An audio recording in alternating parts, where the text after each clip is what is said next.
नमस्कार, मैं हूं चंदन भारद्वाज और आज आपके सामने लेकर हाजिर हूं एक किस्सा भारतीय राजनीति के भीष्म पितामह का। किस्सा उस राजनेता का जिसकी मुस्कान के उसके विरोधी भी प्रशंसक थे। किस्सा देश के उस प्रधानमंत्री का जो भारतीय राजनीति का अमर अटल हस्ताक्षर रहा है। आज पूरा देश अटल बिहारी वाजपेयी को याद कर रहा है। आज ही के दिन 1924 में कृष्ण बिहारी वाजपेयी और कृष्णा देवी के घर एक बालक ने जन्म लिया जो आगे चलकर भारत की राजनीति का सबसे बड़ा स्तंभ बनने वाला था। अटल जी सदैव मुस्कुराते हुए अपने विरोधियों को भी जीतने की कला जानते थे। अटल जी गुस्सा होने पर भी शांत स्वभाव से सबको साथ लेकर चलने वाले थे।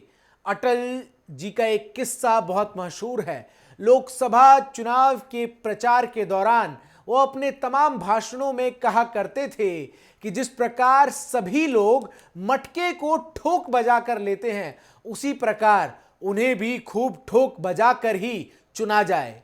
ये किस्सा 1991 के लोकसभा चुनाव के अंतर था। एक और किस्सा आपको सुनाते हैं जो 1991 के लोकसभा चुनाव से ही संबंधित है। इस दौरान जब वाजपेयी निर्वाचन अधिकारी के समक्ष नामांकन फॉर्म भरने गए, तभी बाहर कथित तौर पर कुछ कांग्रेस कार्यकर्ताओं ने उनके वाहन को तोड़फोड़ कर दी। उन्होंने जब बाहर आकर टूटी हुई गाड़ी देखी तो ना गुस्सा हुए, ना उन्होंने इसकी शिकायत निर्वाचन अधिकारी से की। उल्टा ये हरकत देखकर वो गाड़ी तोड़ने वाले पर हंसने लगे। अगला किस्सा है 1991 का ही। केंद्र में पीवी नरसिम्हा राव की सरकार थी और मनमोहन सिंह वित्त मंत्री थे। अटल बिहारी वाजपेयी की तब लखनऊ से वो सांसद के तौर पर लोकसभा में नेता के प्रतिपक्ष की भूमिका निभा रहे थे। मनमोहन ने अपना बजट भाषण संपन्न किया तो नेता प्रतिपक्ष होने के नाते अटल बिहारी वाजपेयी ने अपने भाषण में बजट की जमकर आलोचना की। अटल जी की आलोचना से प्रधानमंत्री के सलाहकार और प्रधानमंत्री के शासन में वित्त मंत्री मनमोहन सिंह इतना आहत हुए कि उन्होंने तुरंत नरसिम्हा राव को इस्तीफे की पेशकश कर दी।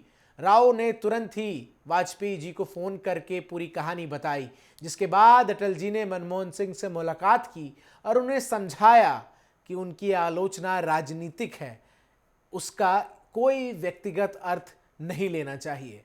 ऐसा ही एक और वाकया है जब अटल बिहारी वाजपेयी लखनऊ में स्वदेशी अखबार के संपादक थे। उस दौरान कानपुर में अटल जी की बहन का विवाह समारोह था। अटल जी शादी के दिन नानाजी देशमुख ने उनसे कहा कि तुम्हारी बहन की शादी है। अटल जी बोले अखबार शादी से ज्यादा जरूरी है। नानाजी चुपचाप कानपुर चले गए।